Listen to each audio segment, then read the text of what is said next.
I acted like a struggling artist at my fiancé's family dinner. What his father discovered left the room silent.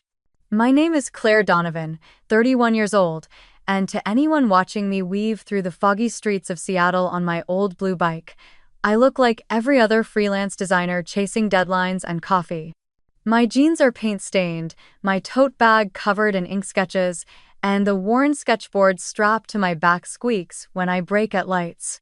What no one sees is the quiet empire behind that simplicity. 3 companies built from nothing but stubborn faith and sleepless nights. AB2B Design Studio, a UI divided by UX agency for SaaS brands, and a small on-demand packaging factory tucked near the port. Each runs smoothly enough that I could stop working tomorrow and live comfortably for years. But I never wanted to look comfortable. I wanted to stay invisible, to see people for who they are when they think you have nothing to offer. Even Daniel, my fiancé, doesn't know.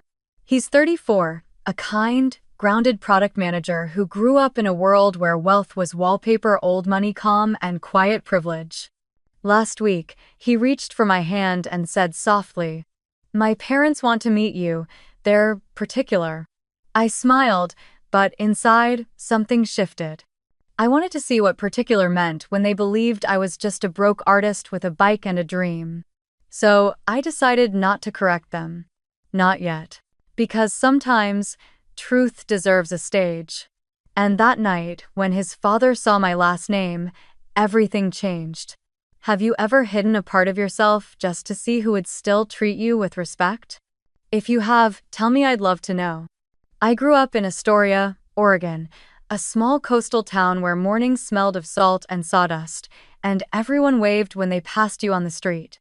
My father, Patrick Donovan, built fishing boats by hand. His palms were rough, his nails always chipped, and when I was little, I used to think the smell of varnish and pine was what love must smell like. My mother, Ellen, ran a tiny print and stationery shop on the corner of our street.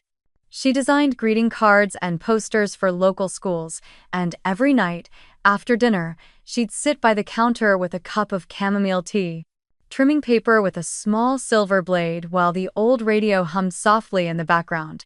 We weren't rich, not even close, but our home always felt full of warmth, of honesty, of quiet pride in simple work. My parents never told me to chase success. They told me to chase meaning. When I was 10, I once asked my mother why she didn't paint her shop sign with gold letters like the bakery next door.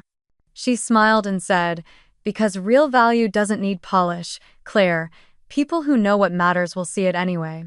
I didn't understand it then, but that sentence stayed with me like an invisible compass, guiding me long after I left Astoria. I wasn't the top student in class, but I was curious. I loved patterns, spaces, colors, how design could make ordinary things feel extraordinary. My mother taught me to draw. My father taught me to measure twice and cut once. Together, they taught me to see beauty in purpose. When I got a full scholarship to the University of Washington, it felt like our small world cracked open. I remember my father's hands trembling slightly as he handed me a folded $100 bill, their entire savings for the month, and said, "Don't let anyone tell you art isn't work." I promised I wouldn't. Seattle was nothing like home. It was vast, electric, full of noise and speed. I majored in design and business, splitting my time between sketching models and analyzing market reports. To cover living costs, I worked as a part-time barista, then as a layout assistant at a small magazine, and finally as a freelance illustrator. There were weeks when I slept 4 hours a night, but I didn't mind. I was learning how the creative world worked and how fragile it was. After graduation, I joined a design startup run by 2 brilliant but reckless founders. For a year, we lived on instant noodles, pitching to investors who never called back. When the company folded, I thought I'd failed. But failure, as I would later learn, is just tuition for the lessons no school teaches. I took my last paycheck, barely enough for rent, and started freelancing again. I rented a 200 square foot studio apartment, set up an old MacBook on a folding table, and began taking small projects. Poster designs, app icons, packaging mock-ups. It wasn't glamorous, but it was mine. 2 years later, I tried again my first company, a small creative studio offering brand design for local restaurants and cafes. It worked for a while, until a client defaulted on payment and I had to shut it down. That one hurt more than the first. But it taught me how to negotiate contracts, how to protect my work, and how to lead without needing to impress. The second startup focused on web design for SaaS companies, and that one took off. We didn't go viral or get acquired. We grew slowly, quietly, but sustainably. Within 3 years, I'd built enough recurring clients to start a third venture, a packaging and fulfillment company that provided on-demand printing for boutique brands. Together, those 3 companies became my life's quiet architecture, nothing flashy, but solid, stable, self-sustaining. And yet, even with all that, I never felt the need to announce it. I still lived simply biking to meetings, wearing thrifted clothes, eating at the same noodle shop near my apartment.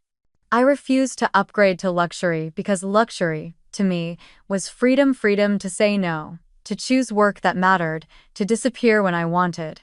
Money, I realized, can build cages disguised as comfort. I didn't want that. I wanted lightness, the kind that lets you wake up every morning and feel unchained. My parents visited once, years later, when my second company finally turned a profit. I took them to dinner in a small Italian restaurant overlooking the water. My mother, wearing her best floral dress, looked around the place and whispered, "You did all this?" I nodded. My father didn't say much. He just squeezed my hand and said, "I'm proud of you, but don't forget where you came from." I promised him I wouldn't. After they left, I sat by the bay that night, watching ferries cross the dark water, and thought about how success changes people, not always in the ways you can see. Some become louder, some become colder. I wanted to become quieter, to let my work speak when I didn't. That's why, when I met Daniel years later, I didn't tell him how much I earned or what I owned. Not because I wanted to deceive him, but because I wanted to protect the part of me that still belonged to the girl from Astoria, the one who believed in effort over image. I told him I was a freelance designer, and that was true, just not the whole truth. I learned early that people treat you differently when they think you have money. Their kindness turns strategic. Their respect becomes conditional. I didn't want that. I wanted love that didn't need labels or bank statements. I met Daniel on a gray March morning in Seattle, the kind of morning when the sky feels like it's thinking too hard about raining but never quite commits. I'd been invited to speak at a small design workshop downtown, a local event for freelancers and young startups. I remember standing near the espresso counter afterward, sketchbook in hand, half listening to a conversation about minimalist typography, when a man's voice beside me said, "Helvetica is basically the avocado toast of design. Everyone loves it. No one questions it." I turned, half amused, half ready to argue. He was tall, dressed in an old hoodie and jeans, a faint smudge of graphite on his wrist, a detail that made me pause. He wasn't trying, he wasn't performing. He was just there. We spent the next half hour arguing about fonts, then about color theory, then somehow ended up discussing Miles Davis and the philosophy of negative space. When I told him I designed packaging, he smiled. "So you make people buy things they don't need?" I laughed. "No. I make the things people already need look like they deserve to exist." That line made him grin, the kind of grin that stays with you for days. Over the next few weeks, our paths kept crossing. He turned out to be a product manager at a small software firm 2 blocks from my studio. Sometimes, after work, he'd drop by with coffee and stories about debugging chaos or office politics. He spoke the language of logic and structure, while I lived in sketches and color palettes, but somewhere between code and canvas, we met in the middle. Our first real date wasn't planned. It was a rainy Thursday when my bike chains snapped near the University District. I was late for a client meeting, soaked, and ready to curse the world when I heard someone call my name. Daniel had been leaving a meeting nearby. He offered me a ride, and when I hesitated, he said, "It's not pity, it's logistics. That made me laugh, so I said yes. We ended up skipping both our meetings and ducking into a small bookstore cafe where we talked for hours about cities we'd never been to, people who shaped us, the kind of work we'd do if money didn't matter. By the time we stepped back outside, the rain had stopped. He looked at me and said softly, "It's strange, but I feel like I've known you longer than a few weeks." I smiled. Maybe we met in a past life at a typography exhibit. That was how it started. Slow, organic, unforced. He was patient, kind, and funny in the most unassuming ways. He remembered how I liked my coffee, brought flowers that weren't store-perfect but hand-picked from Pike Place, and listened when I talked about the ethics of design like it was philosophy, not business. With him, I felt safe enough to be simple, and maybe that's why I kept my world small around him. He knew I was a designer. He'd seen my freelance portfolio, the simple website that listed small projects and collaborations. I told him I had a few long-term clients and that I made enough to live comfortably. That was true, just not the full picture. What I didn't say was that one of my companies had just landed a multi-year contract with a global cosmetics brand, or that the server bills he teased me about were for 3 separate operations. I didn't tell him because I didn't want to see that shift in his eyes, the one people get when numbers enter the room. Daniel's world was different. He came from a family that didn't just have money, they had lineage. His parents lived in a sprawling home in Medina, overlooking the water, where neighbors included CEOs and old family names carved into donor walls at museums. His father, Richard, was a partner at a prestigious law firm. His mother, Eleanor, ran charity galas and art auctions that appeared in the society pages. Daniel, though, never bragged. If anything, he carried that privilege like a quiet burden, something he couldn't escape but didn't quite want to own. Once, while walking through Gasworks Park, he told me about growing up in a house where success wasn't celebrated, it was expected. My dad used to say, "If you have to announce it, it's not real." He laughed, but I could hear the fatigue underneath. I asked him what his parents thought of design as a career. He hesitated before answering. "They think it's cute, but temporary." That was the first crack, small, almost invisible, but it hummed quietly between us after that. Whenever the topic of family came up, his shoulders would tense, and I'd change the subject. I didn't mind at first. Everyone has ghosts. But as the months went by, I realized he wasn't just avoiding their opinions, he was afraid of them. He'd say things like, "They're just traditional," or, "They mean well." But the truth was simpler. Daniel was still trying to earn their approval. And as much as I loved his gentleness, I could sense the invisible thread pulling him back to their world, a world of tailored dinner jackets, polished smiles, and silent hierarchies. The first time I met Eleanor, it was through a video call. Daniel had left his phone on the counter while grabbing coffee, and when it buzzed with Mom, I answered instinctively. "Hello?" I said, smiling politely.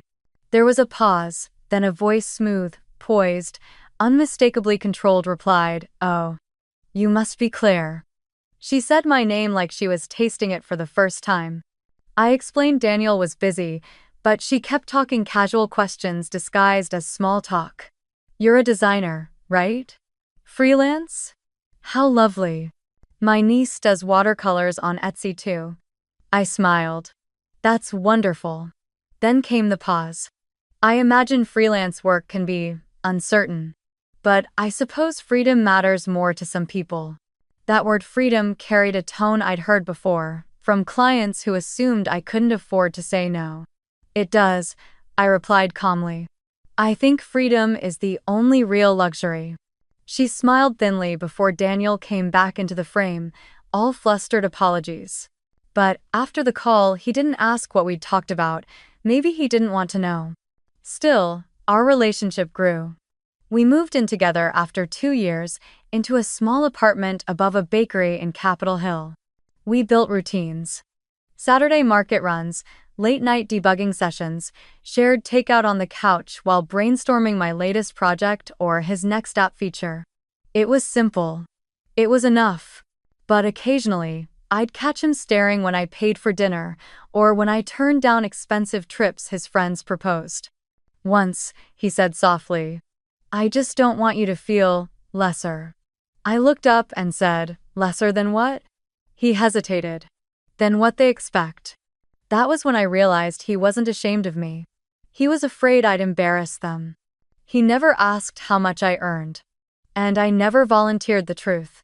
Because deep down, I think he liked believing he was the provider. It made him feel like the world made sense. And maybe I liked letting him because part of me wanted to see how far kindness could go before it turned conditional. The night he finally said, "My parents want to meet you," I smiled and said yes. But inside, something small and cold twisted in my chest, not fear, not insecurity, but anticipation. Because if their world ran on appearances, I wanted to see how it would treat a woman who looked like she had none.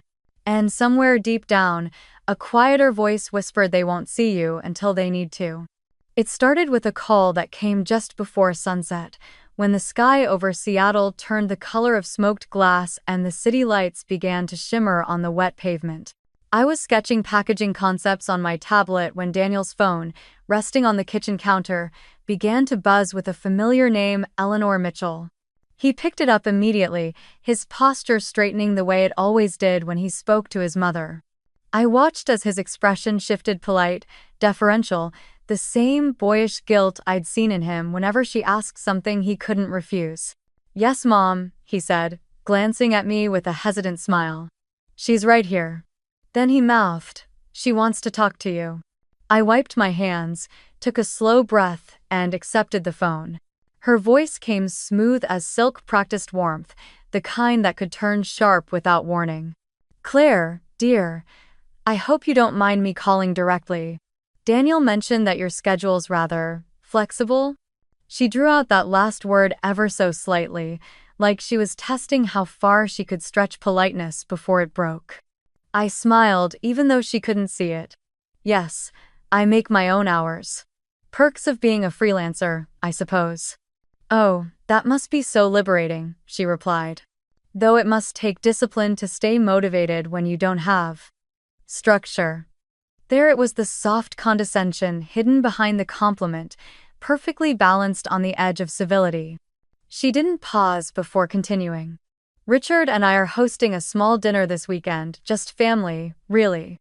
It's long overdue that we meet the woman who's stolen our son's heart." Her phrasing "stolen" made me smile for reasons she'd never understand. I thanked her and said I'd be honored.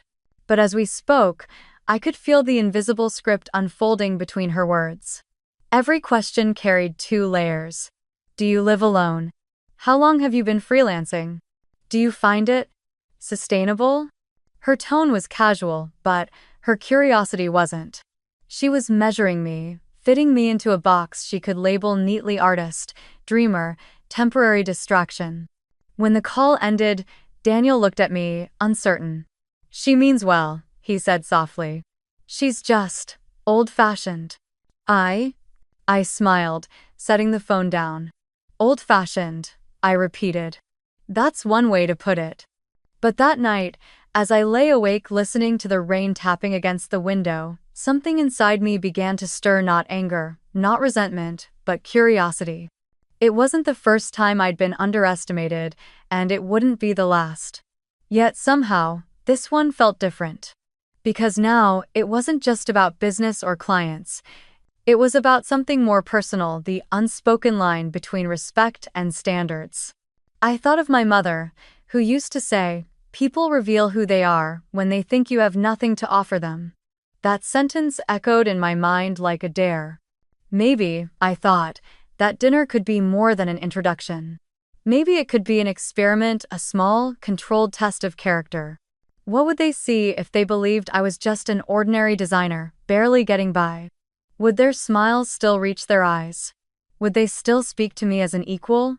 Or would they slip into that careful tone of polite superiority, the one reserved for people who serve rather than belong? By the time I drifted to sleep, the decision had already been made. I would go as they expected me: simple, modest, unremarkable. I wouldn't correct their assumptions. I wouldn't even hint at the truth. Because sometimes, the best way to see someone's soul is to let them believe their own illusion.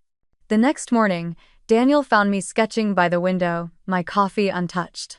"You sure you're okay about Saturday?" he asked, his voice hesitant. I looked up, smiling. "Of course.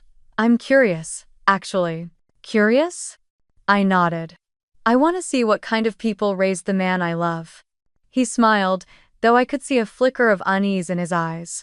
"They'll love you," he said quietly, more like a hope than a statement. "Maybe," I replied, looking back at my sketch. "But love isn't what I'm testing for."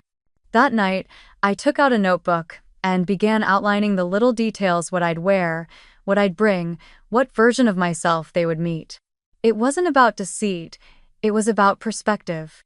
I wanted to watch them without the filter of wealth, to see whether kindness survived when admiration disappeared. As I wrote, the city outside pulsed with rain and neon light. Somewhere, a streetcar rattled down the track, its bell echoing through the mist.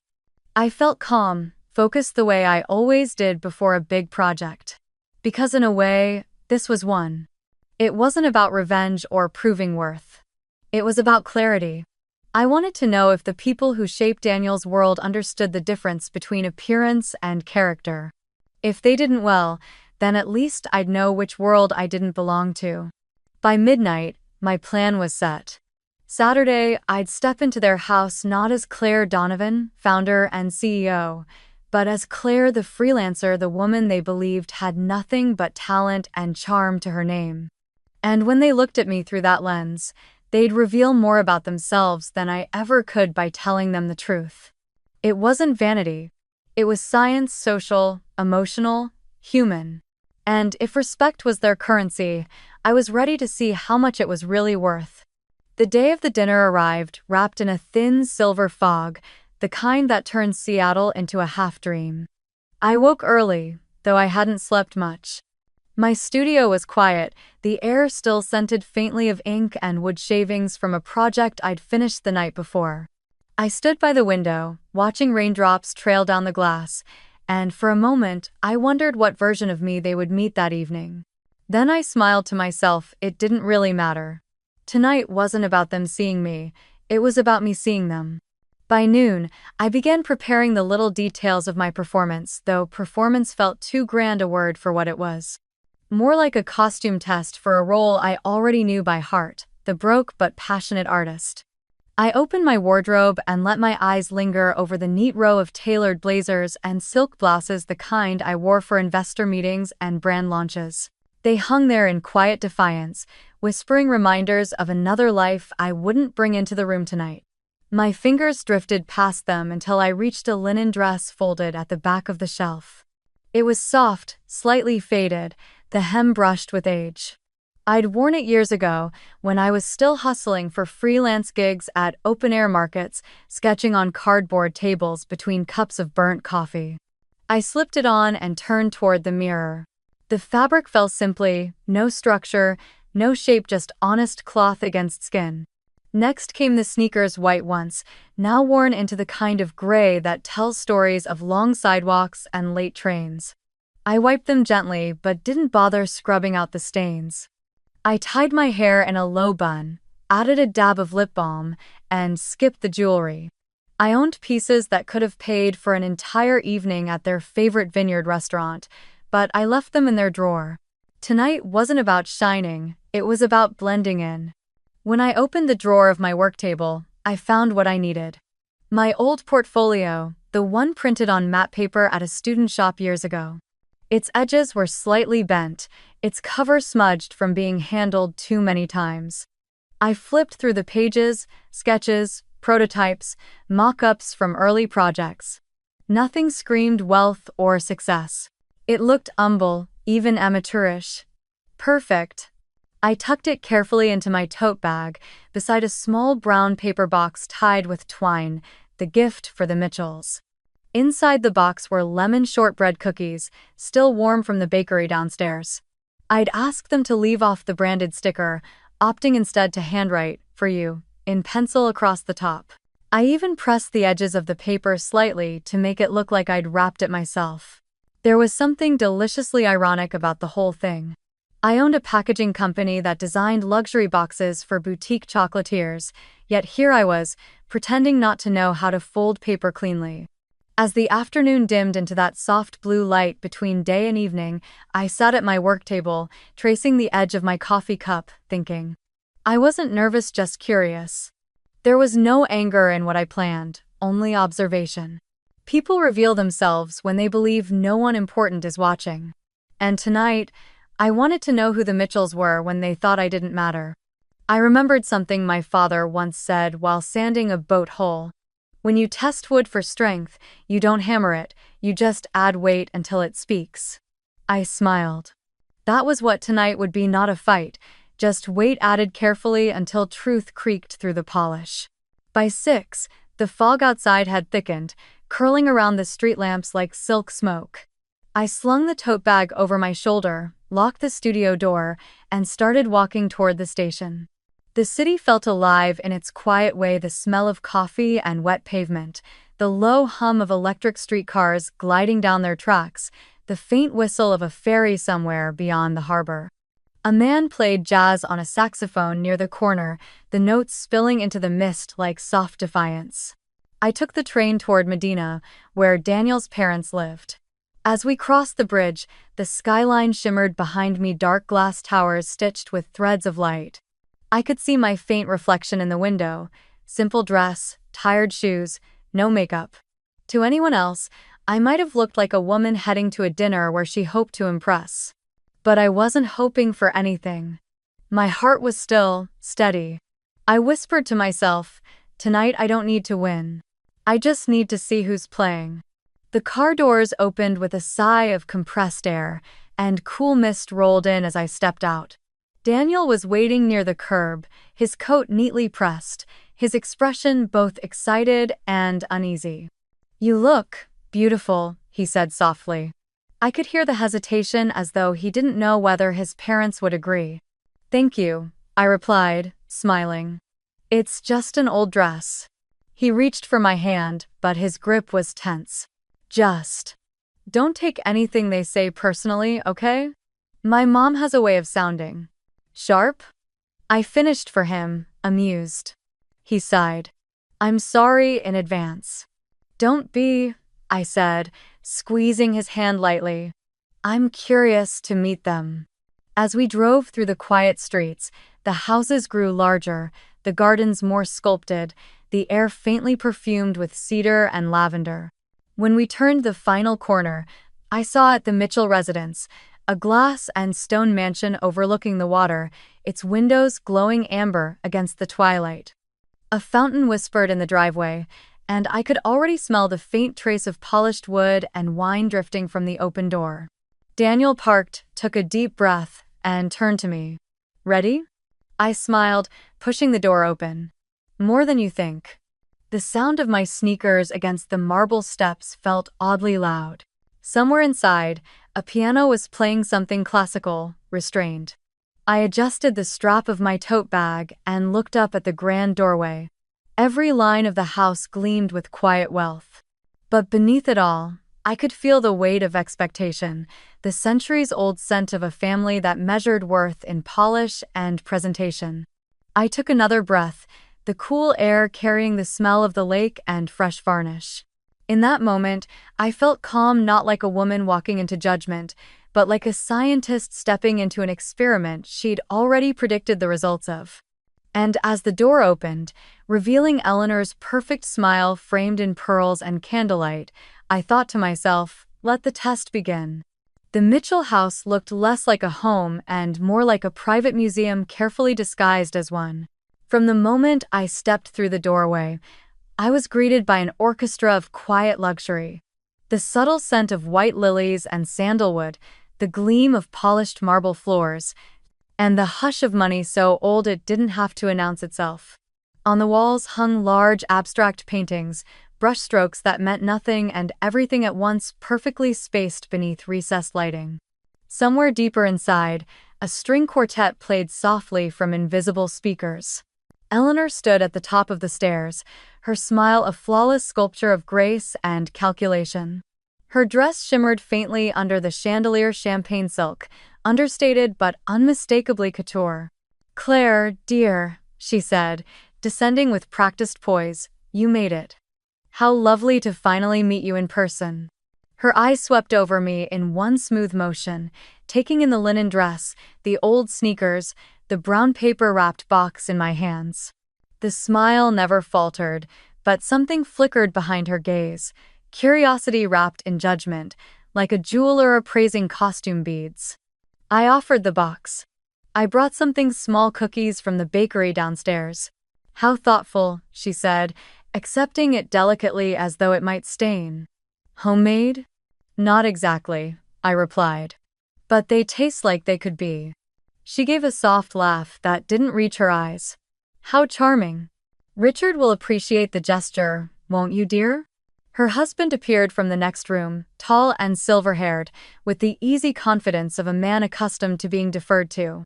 "Ah," he said, extending a hand. "So this is the designer." His handshake was firm, polite, but impersonal, like closing a deal. I smiled. "It's nice to meet you, Mr. Mitchell." "Richard, please," he corrected. "We're all family here. Daniel's told us so much about you."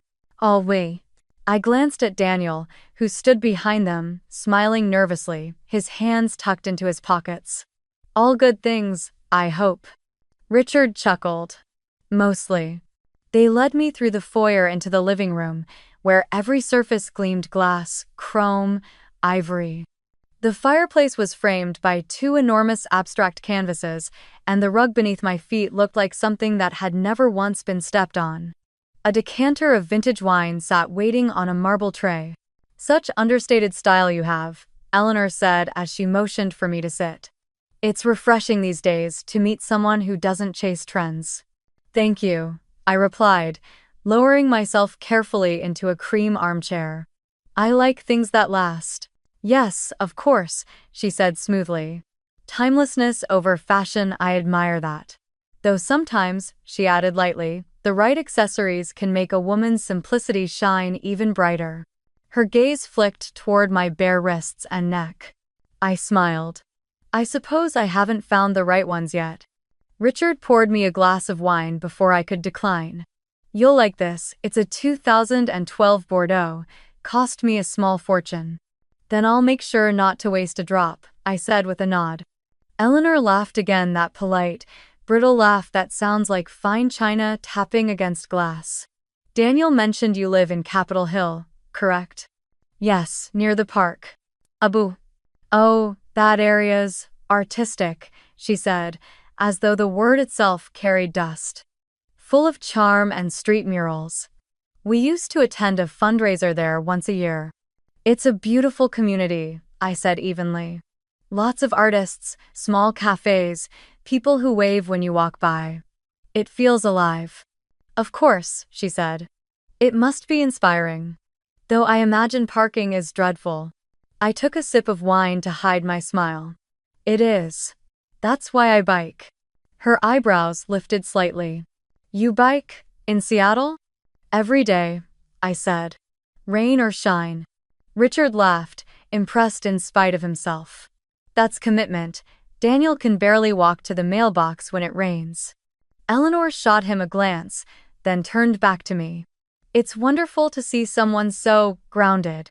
I sometimes tell Daniel that ambition is important, but stability is what builds a future."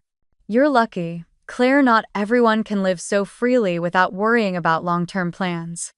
I nodded, my voice calm. "Freedom has its own kind of stability, I think. It teaches you what you can live without." For the first time, the smile on her face faltered. How philosophical. Dinner was announced by a housekeeper who moved so quietly she might have been a shadow. The dining room was everything you'd expect: long linen-covered table, crystal glasses, candles flickering against the gleam of silverware. I could see my reflection in every polished surface. We sat. Eleanor across from me, Richard at the head, Daniel beside me. The first course arrived: beet salad arranged like art. Eleanor gestured toward my plate. You must love beautiful things, she said. Being in design and all. I do, I replied. But I think beauty's a side effect of function done well. How interesting, she said, tilting her head. I suppose that's why your work must be so creative. Daniel mentioned you're a freelancer, yes? That's right. Oh, must be exciting, Richard chimed in, never knowing what the next month will bring. I smiled lightly. It keeps me on my toes. Eleanor leaned forward, her voice honeyed. If you ever need help with connections, clients, investors, we'd be happy to introduce you to a few people. We know several firms looking for in-house designers. You'd have more structure, perhaps. That's generous of you, I said, meeting her gaze. But I'm happy where I am. I value freedom more than structure. I'm a bit. Ah, she said softly, nodding. Freedom. Such a lovely word. Though, of course, it's easier to enjoy when you don't have to think about bills or retirement plans. Daniel shifted beside me, clearing his throat. Mom. Oh, I'm only teasing, she said, waving a hand. Don't be so sensitive, we're just talking. But the air had changed. Beneath the flicker of candlelight, every word carried a quiet weight, each compliment edged with something sharper. Richard turned to me again. So, what kind of clients do you usually work with? Mostly small businesses, I said smoothly. Independent brands, startups, things like that. Very noble, he said. Supporting the little guys. Eleanor smiled. It's nice that you're not materialistic. I find that rare these days. I think simplicity leaves more room for meaning, I said. She tilted her head, lips curving. Of course. Still, I do hope you'll let us treat you to something nice now and then. Maybe a wardrobe refresh. You have such potential, it just needs a little polish. Daniel coughed softly. Mom. She raised her wine glass delicately. To potential then, she said sweetly. I lifted my glass too. And to the courage to see it. For the briefest second, her eyes met mine sharp, assessing. She wasn't used to people answering her with grace that didn't yield. The next course came and went, conversation drifting between charity events, vineyard investments, and art auctions in Napa. I listened, nodded, contributed when asked, but mostly I observed the choreography of wealth in motion. Compliments that were codes, kindnesses that were currency. At one point, Eleanor turned to Daniel, her tone light but deliberate. You always did bring home the unconventional ones. He smiled nervously. You mean interesting. 9. Of course, she said, her gaze flicking toward me. Interesting. For the rest of the meal, Daniel said less and less. Every time his parents spoke, he seemed to shrink a little, his shoulders folding inward. When I tried to catch his eye, he looked away. His silence, though meant to keep peace, became a quiet betrayal all its own. By dessert, I knew enough. The Mitchells weren't cruel, just careful. Polite enough to never insult you directly, proud enough to never let you forget the difference between us and you. As Eleanor's laughter chimed faintly across the table, I looked at the polished glasses, the flawless tablecloth, the room so perfect it almost suffocated. And deep inside, I felt the faintest flicker of something I hadn't expected, not anger, but sadness. Because, beneath all that beauty, there was nothing warm. Only presentation, only standards. And I thought to myself, tonight's experiment is going exactly as predicted. The candles had burned low by the time dessert arrived, a perfect chocolate soufflé with a thin dusting of powdered sugar, served on porcelain plates that looked too delicate to touch. The wine had made everyone softer, but not kinder. Politeness had settled into the room like a heavy perfume, too sweet, too strong, masking everything real beneath it. Richard leaned back in his chair, swirling the last of his Bordeaux. So, Claire, he began, his tone casual but calculated. You've been freelancing for, what, a few years now? Almost 8, I replied evenly. He nodded slowly, the kind of nod people use when they're already preparing their next question. That's impressive. Though I imagine freelance work must have its ups and downs, feast and famine, as they say. Sometimes, I said, setting my fork down neatly. But I've learned to manage the tides. Eleanor smiled faintly. A poetic way of saying unpredictable, I suppose. Richard chuckled. You have a good head on your shoulders, clearly. But if you'll forgive me for asking, what's the long-term plan? Where do you see yourself, say, in 10 years? I tilted my head. 10 years? Yes. Career progression, financial stability, insurance, retirement savings, all those boring things you young creatives forget about. Oh, I smiled, keeping my tone light. Oh, I don't forget. I just prefer to invest in things that grow rather than things that sit. He raised an eyebrow, intrigued but skeptical. Such as? People, projects, ideas. He leaned back, lips curling slightly. Interesting. Though ideas don't exactly pay the bills, do they? I met his gaze calmly. Only if they're bad ones. For a heartbeat, silence filled the space between us. Then Eleanor laughed, a smooth, practiced sound that landed softly but not kindly. How delightful. I can see why Daniel likes you. You've got spirit. I smiled. Some would call it survival instinct. Daniel's fork clinked quietly against his plate. He hadn't said much all evening. I could feel the tension radiating from him, his shoulders tight, his eyes darting between me and his parents like a man watching two worlds edge closer than he wanted them to. Eleanor dabbed the corner of her mouth with her napkin. You know, Claire, she said, in our family, we take pride in helping one another present their best selves. We believe that appearance reflects respect for yourself, for your partner, and for the life you build together. I nodded slowly. I can appreciate that. She smiled. I thought you might. So, and please don't take this the wrong way, I've been thinking. Once you and Daniel are married, you'll be attending certain functions. Fundraisers, charity galas, maybe a few corporate events. Naturally, we'd want you to feel comfortable. I am comfortable, I said softly. Of course you are, she said quickly, waving her hand. I just mean it might help to have a little extra for wardrobe updates, salon visits, that sort of thing. I'd be happy to arrange a small monthly stipend. Say, $500 to $800. Strictly for appearance, mind you. Her tone was so smooth, so casual, you could almost miss the insult tucked neatly inside it. For a moment, I just looked at her, the pearls around her neck, the immaculate manicure, the practiced stillness of her face. Then I smiled, setting my wine glass down. That's generous of you, Eleanor. But I wouldn't want to disrupt your budget. She blinked. Oh, don't be silly, dear. It's not about money, it's about presentation. Then I'll continue presenting authenticity, I said. It's the one thing no one can counterfeit.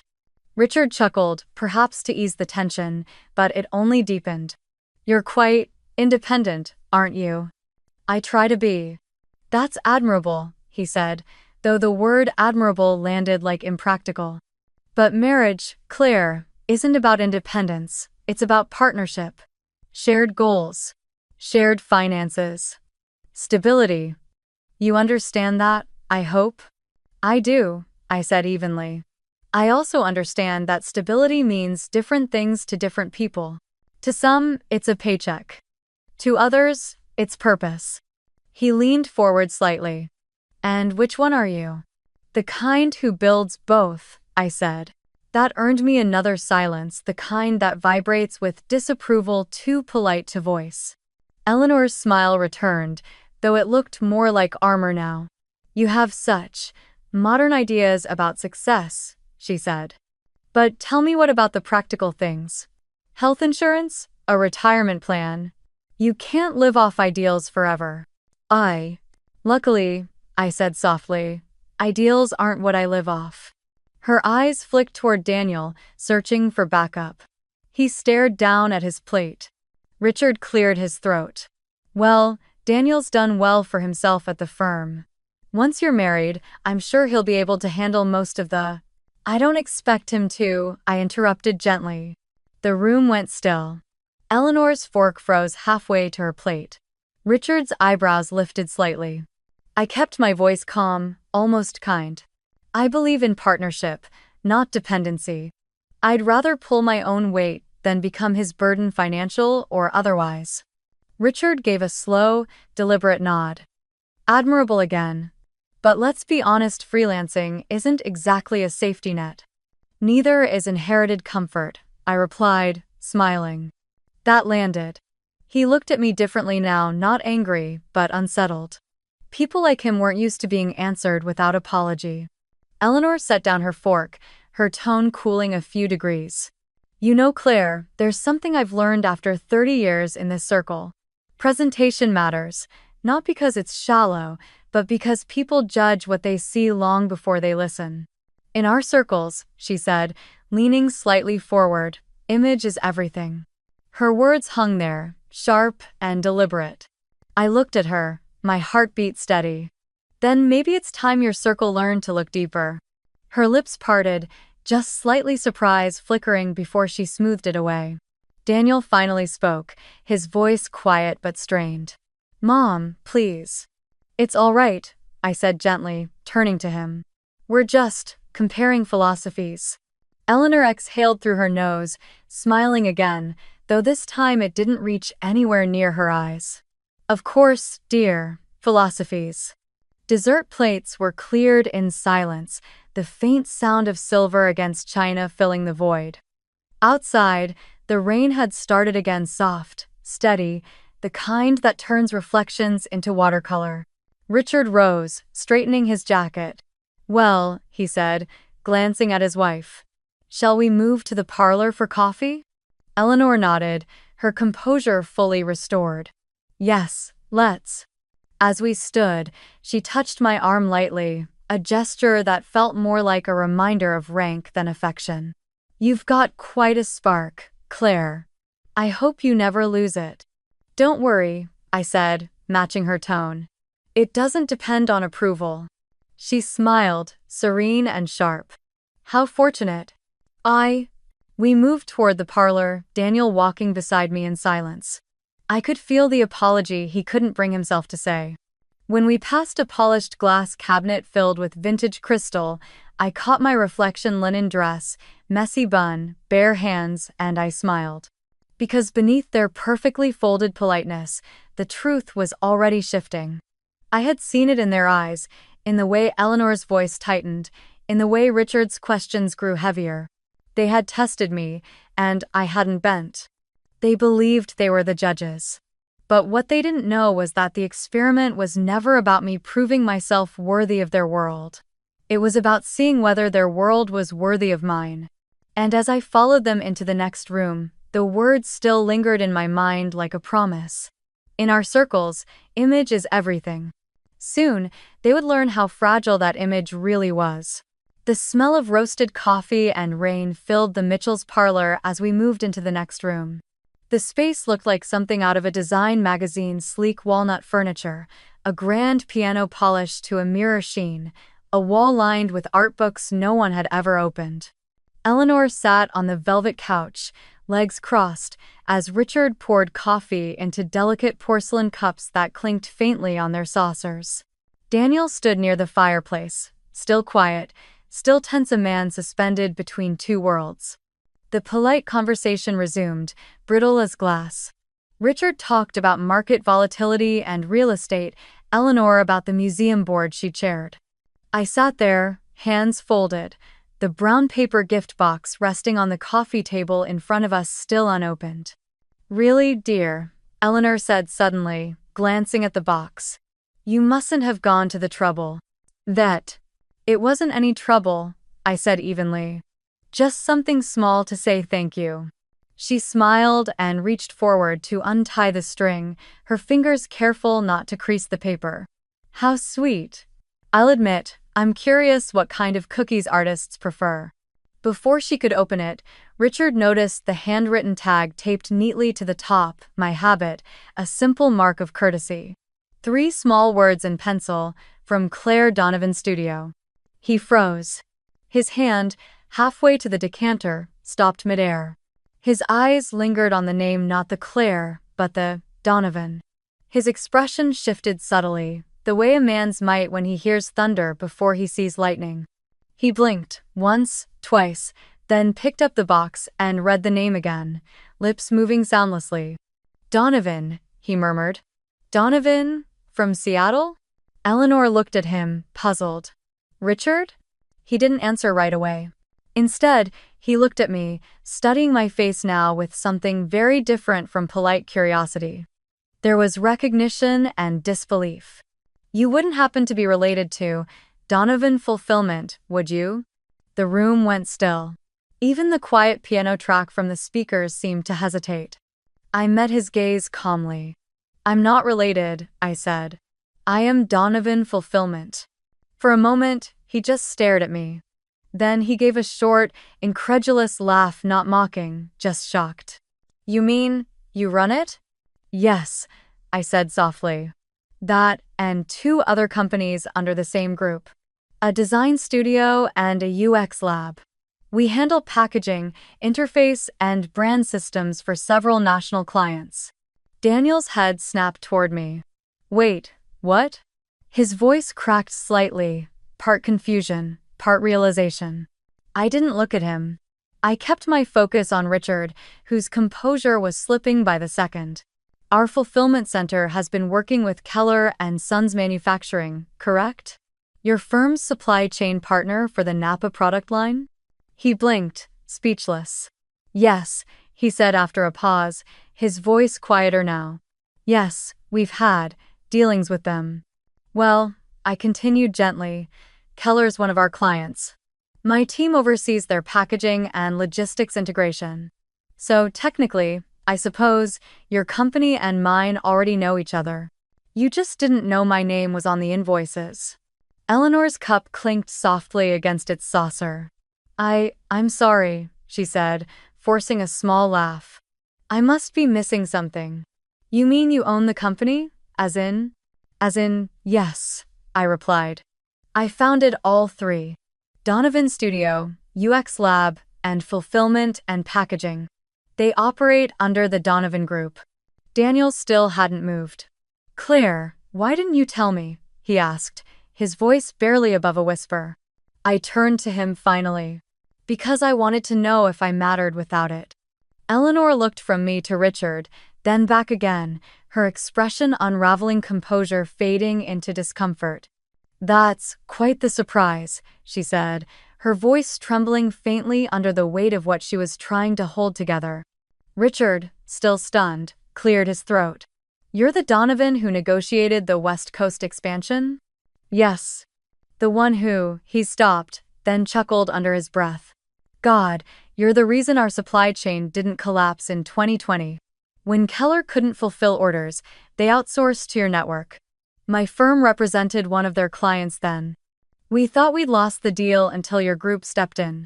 I nodded. I remember. Your name came up in the legal paperwork. He let out a slow exhale, rubbing the back of his neck. Well, I'll be damned. Eleanor looked like someone had pulled the rug from under her but was determined to pretend it hadn't happened. You must understand, dear, she said quickly. We had no idea. Daniel never mentioned. Because Daniel didn't know, I said gently. And that's exactly the point. Her eyes darted toward her son. You didn't? Daniel swallowed. No, he said quietly. She never told me. The silence that followed wasn't cold, it was stunned, heavy with the sound of perception cracking open. I leaned back slightly, folding my hands in my lap. I wasn't hiding anything, I just didn't feel the need to lead with it. I wanted to see how people treated me without the filter of a last name. Richard let out a low whistle. Well, you certainly got your answer tonight. Yes, I said softly. I did. Eleanor tried to recover, straightening her shoulders. Claire, I hope you don't think we were being judgmental. We were merely curious. I met her eyes. Curiosity isn't the problem, Eleanor. Assumptions are. She faltered, then smiled thinly. You must understand, in our circles, people often present themselves as better than they are, I finished for her. Yes, I've noticed. For the first time all evening, Richard laughed genuinely this time, the tension breaking just enough to let something human through. She's got you there, Ellie. Eleanor's cheeks flushed faintly. Richard. He raised his hands in surrender, still smiling. No, really. I like her. She's got steel. Steel isn't the word, Eleanor muttered under her breath.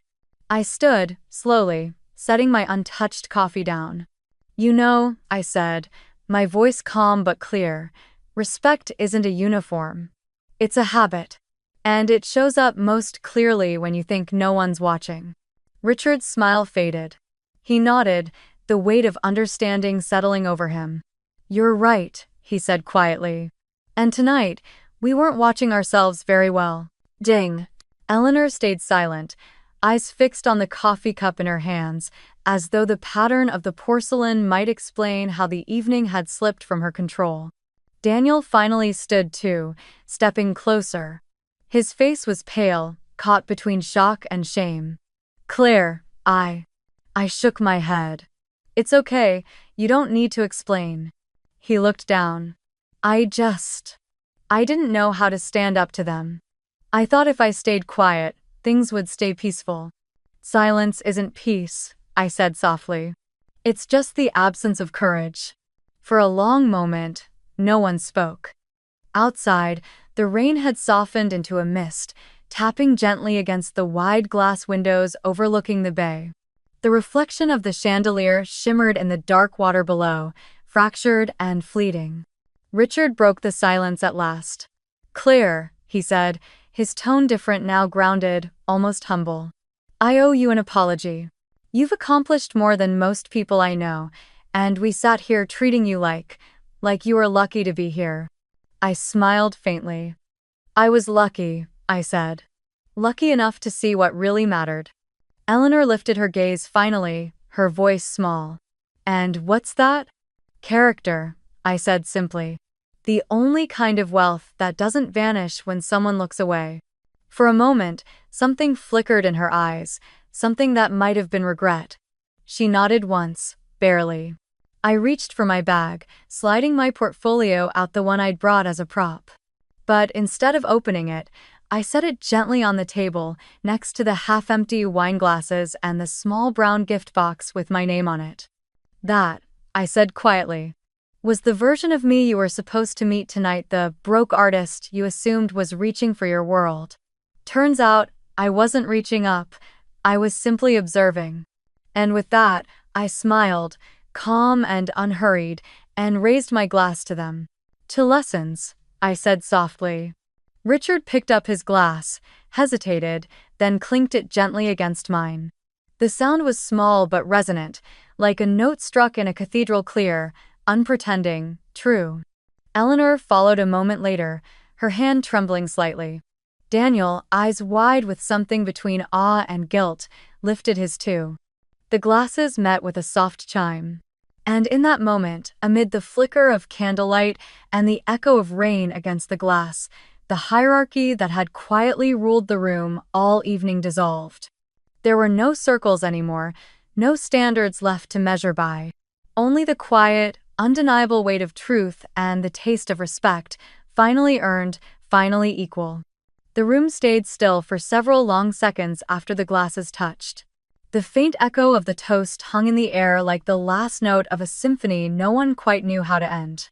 I let the silence breathe, steady and deliberate.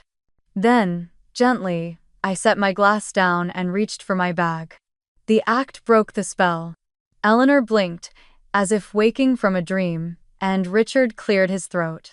Daniel shifted uneasily, unsure of what came next. Thank you for dinner, I said quietly. My tone was even, polite, the same one I used when closing a deal that had already been decided long before signatures were signed. It was a lovely evening. Eleanor recovered first. Oh, you don't have to go just yet, she said quickly, her voice almost too bright. We were about to have. I think I will, I said, smiling softly. It's been a long day. I reached into my bag and took out my wallet, slim, matte leather, understated. From it, I pulled a corporate card embossed with the Donovan Group logo. "Please allow me to contribute my share for dinner," I said, sliding it across the table. "Good food should be shared, not owed." Eleanor's mouth opened slightly. "That's really not necessary." "I insist," I said. "It's a matter of habit. I don't like leaving debts behind." Richard looked at the card, recognition flickering again. "Donovan Group," he murmured. Then he met my eyes and nodded slowly, a quiet gesture of respect that didn't need words. I left the card on the edge of the table, knowing full well they wouldn't dare charge it, but also knowing the image would stay with them. The simple act of offering it said everything that needed saying. I didn't need their approval or their generosity. I was already whole. Daniel stood as I reached for my coat. "Claire, wait," he said softly. I turned to him, buttoning the collar against my neck. "You should stay," I said. "It's family time." He shook his head. "You're my family too." "Then act like it," I said gently. "Next time." For a second, something raw flickered across his face, shame, maybe, or realization. But he didn't follow when I walked toward the door.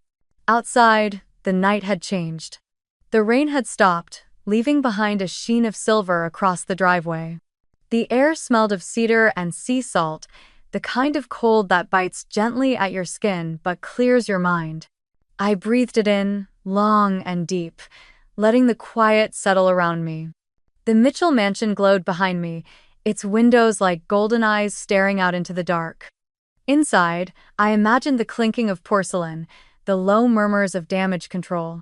But out here, the world was simple again, the world of wind, wet pavement, and distant city lights. I walked down the gravel path toward the main road, my shoes crunching softly with every step. At the end of the drive, I paused to look back one last time. It wasn't bitterness I felt, or triumph. It was something quieter, clarity. Because all my life, I'd believed silence was grace. That staying quiet, smiling through discomfort, made you kind. But tonight had shown me something else. Silence before disrespect isn't kindness. It's permission. And when you allow people to treat you like you're lesser, you teach them that they can. A gust of wind brushed past, carrying the faint hum of the city beyond the hills. The sound of a freight train drifted from somewhere in the distance, low, steady, lonely. I stood there, listening, feeling that sound move through me. It reminded me of the girl I once was, biking through rain, painting in rented rooms, building things no one believed in yet. She had never asked anyone to see her worth. She had simply built it, piece by piece, until it spoke for itself. I smiled to myself. That girl had never really left. Headlights flashed behind me. I turned to see Daniel's car rolling slowly down the drive. He parked beside me, got out, and stood in the soft light spilling from the lamppost. The night wind tugged at his hair, his ties slightly loosened, his expression torn between guilt and awe. "Claire," he said quietly, his breath fogging in the cold. "Please, can we talk?" I didn't move closer. "You had hours to talk, Daniel," I said softly. "But you chose silence." "I'm Crisette." He winced. I didn't know how to stop them. They've always been like this. I thought if I just kept the peace. I shook my head. Peace isn't the same as quiet. Quiet just means the noise is happening somewhere else, usually inside the person too polite to interrupt it. He looked at me, his voice breaking slightly. "You're right, I was a coward." I smiled sadly. "No. You were a son trying not to disappoint his parents. But one day, you'll realize that disappointing people who refuse to see you clearly isn't failure. It's freedom." He took a step closer. "I don't want to lose you." I met his eyes. "Then find me as I am, not as someone who fits your family's idea of enough. When you're ready to do that, I'll be here, but until then." I let the words trail off, the unspoken truth hanging in the cold air between us. He looked down, his jaw tight, his hands clenched in his coat pockets. I could see the war inside him, love fighting habit, truth fighting comfort. "Claire," he said finally, his voice small. "I didn't know you were powerful?" I finished, smiling faintly. You still don't, because power isn't the point. He frowned, confused. I took a step back, my voice soft but firm. It's not about what I own, Daniel. It's about what I won't give away anymore, my dignity. My silence.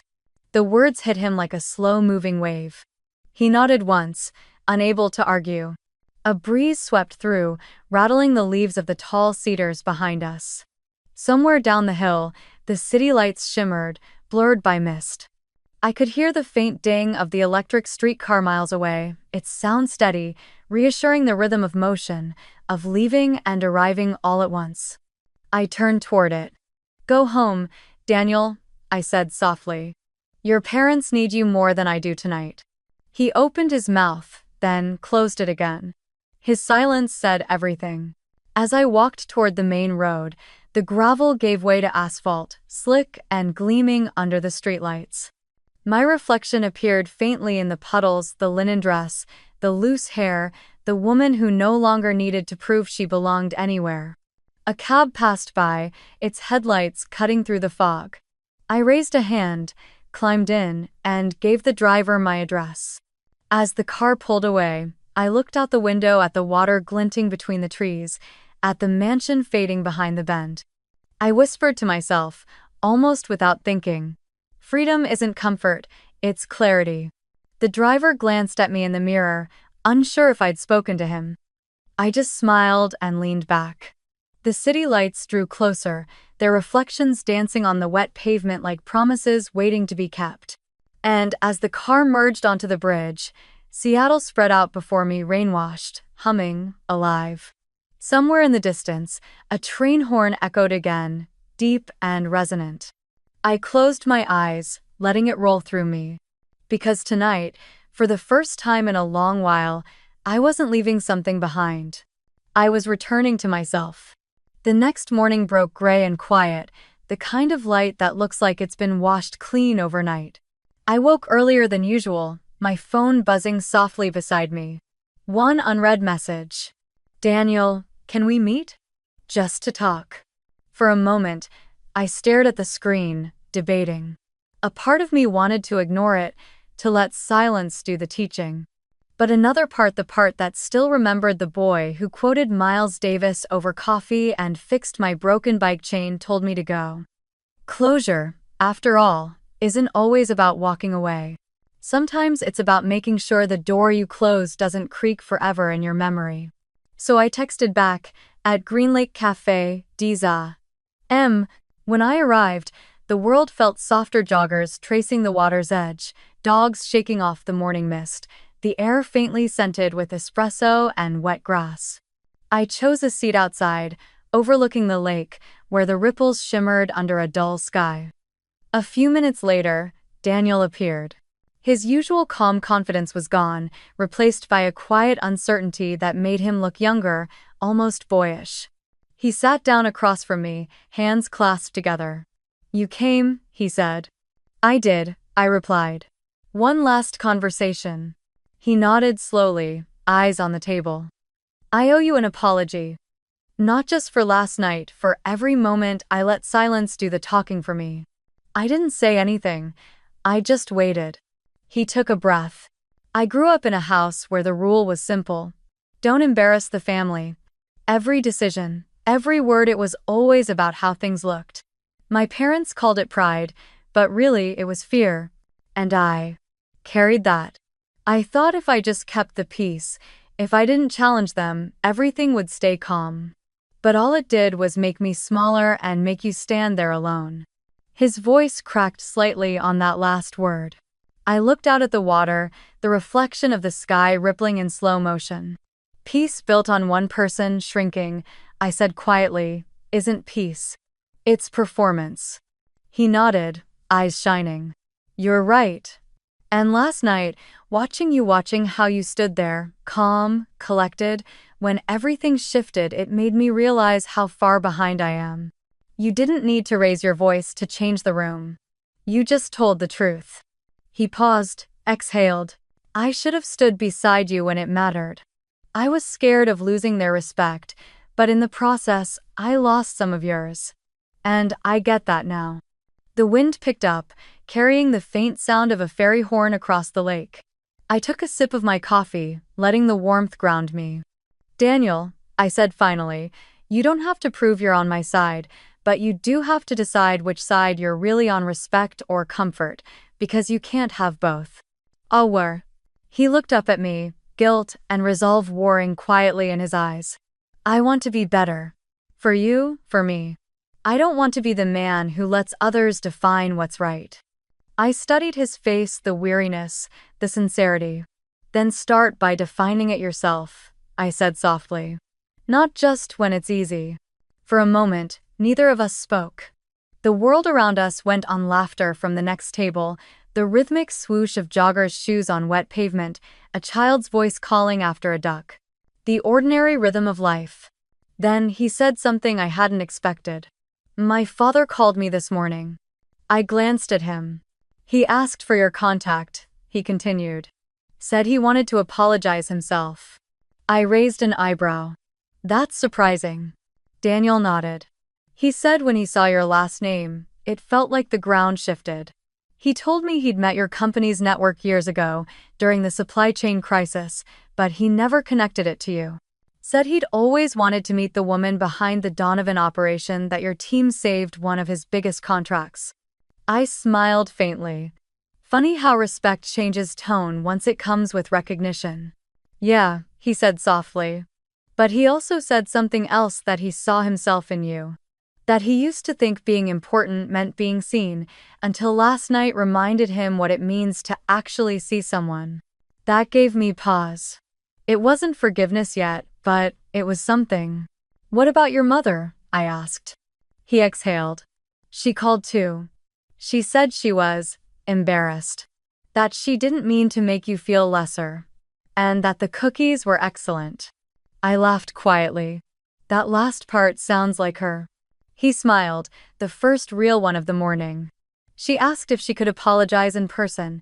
I told her not yet. I looked at him, curious. She needs to understand it's not about damage control, he said. It's about change. She'll have to earn that conversation. That was new. That was growth. We sat there for a while, the silence between us no longer heavy, just honest. Finally, Daniel reached across the table, his hand open, not pleading, just waiting. I don't expect you to forgive me right away, he said. I just want you to know that I see you now, all of you. And I want to build something that doesn't ask you to dim any part of yourself. I looked at his hand for a long moment. Then I placed mine gently over it. Respect first, I said softly. Marriage later. He nodded, his fingers tightening slightly around mine. Fair deal. We stayed like that, two people holding a fragile understanding between them, not as lovers clinging to what was, but as equals learning what might be. The clouds began to thin, sunlight threading softly through the gray. Across the lake, the water shimmered with new light, the kind that doesn't erase the darkness before it, but builds from it. When we finally stood to leave, he walked me to my car, and for once, he didn't try to fill the silence with promises. He simply looked at me and said, "Thank you for not giving up on truth." I smiled. It's the only thing that doesn't depreciate. As I drove away, the reflection of the lake followed me through the window, calm, rippling, alive. Somewhere deep inside, I felt the tightness in my chest finally ease. Not because everything was fixed, but because the weight of proving myself had lifted. By the time I reached the bridge, my phone buzzed once more. A new message. Richard Mitchell. Claire, this is long overdue. Thank you not just for what you did last night, but for who you are. You reminded us what integrity looks like. We'd like the chance to make it right, if you'll allow it. I didn't reply right away. I just smiled, watching the water flash silver under the sunday. Because forgiveness, like respect, isn't granted by confession. It's earned by consistency. And maybe, just maybe, we were all learning that at last. A few months passed.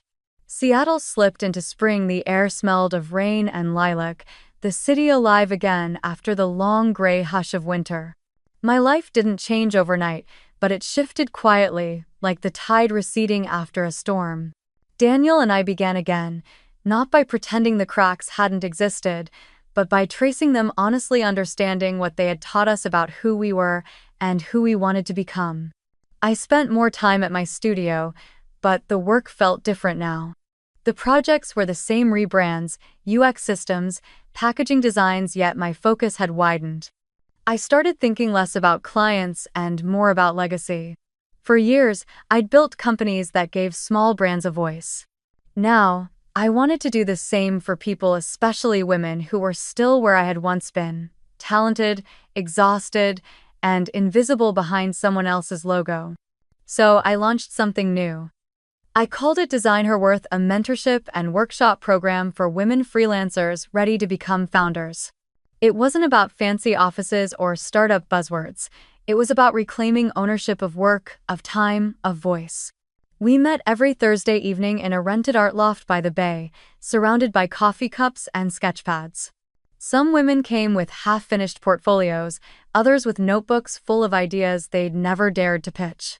I helped them set up systems, write contracts, price their art fairly, and most importantly, believe that independence wasn't arrogance, it was survival. The first night, one of them asked, "Why call it Design Her Worth?" I smiled. "Because no one else should get to design it for you." Daniel helped in quiet ways, coding the program's landing page, setting up digital tools, teaching workshops on project management. He'd changed, too. The man who once sought approval now sought understanding. He still spoke softly, but his silence was no longer avoidance. It was intention. On weekends, we volunteered together, sometimes at the soup kitchen near Pioneer Square, other times at a youth center, teaching design basics to teens who thought creativity had no place in their futures. One Saturday, I watched a 15-year-old boy light up as he built his first digital poster. His hands shook when he hit save, as if afraid the screen might erase his work. "I didn't know I could make something look this good," he whispered. "You didn't make it look good," I told him. "You made it feel real." He smiled, that quiet, disbelieving smile I'd once worn myself. Later that night, walking home through the city lights, Daniel slipped his hand into mine. "You've built something more powerful than any company," he said softly. I shook my head. "Not more powerful, just more honest. The rest was structure. This is purpose." He nodded, his thumb brushing my palm. "Your mother and father would have been proud." I smiled at the thought. They always believed value wasn't measured by what shines, but by what stays. He stopped walking, looked at me, and said, "Then let's make it something that stays." It wasn't a proposal. It didn't need to be. It was a promise wrapped in simplicity, the same kind my parents once taught me. The kind that doesn't need gold lettering to mean forever. A few weeks later, I hosted the first public showcase for Design Her Worth. 20 women presented their projects, their ideas, their courage. Some had tears in their eyes as they described walking away from clients who underpaid them. Others spoke about their first solo contracts, their first yes that didn't require an apology. The room was filled with laughter, coffee stains, and post-it notes, and, for once, it wasn't about impressing anyone. It was about seeing each other clearly. As the event ended, I stood near the window, watching the sun dip behind the sound. The reflection of the city shimmered on the water like 1,000 tiny promises. I thought about that night at the Mitchells, about the polished silverware, the quiet condescension, the moment when my name cracked open a room. It wasn't anger that surfaced now, but gratitude. Every condescending smile, every soft dismissal, had become the forge that shaped this calm strength. I turned to Daniel, who was helping stack chairs with the volunteers. He caught my eye and grinned. "You ready to go?" "Almost," I said. I walked to the front of the room, where a few of the women lingered, still chatting, still glowing from the night's energy. "Before you leave," I said, "I want to remind you of something. Simplicity isn't the absence of luxury. It's the presence of clarity. Being understated doesn't mean you have less, it means you've chosen what's worth keeping." "All may." They nodded, their faces soft but determined. Outside, the city hummed neon lights reflecting off wet pavement, the rhythm of footsteps and rain blending into something quietly beautiful. That night, as Daniel and I walked home along the waterfront, he stopped to look at the skyline. "You know," he said, "when I first met you, I thought your simplicity was just aesthetic. Now I get it, it's your philosophy." I smiled. Simplicity isn't lack, it's choice. And I finally know what I want to keep. He squeezed my hand. "And what's that?" "The things that can't be bought," I said softly. "Respect, purpose, peace." The wind carried the faint sound of fairy horns across the water. The world felt open, wide, infinite but grounded. And for the first time, I didn't feel like I was balancing two lives, the hidden and the shown. They had finally merged into one truth. So, if you're listening to this story and it's stirred something in you, I'll leave you with a question, one that built my new beginning. What truly makes you feel rich in spirit? If this story resonated with you, share it, subscribe, and remind anyone that dignity doesn't need diamonds to shine. Because sometimes, the simplest life is the one richest in meaning. And simplicity isn't poverty. It's choosing what's worth keeping.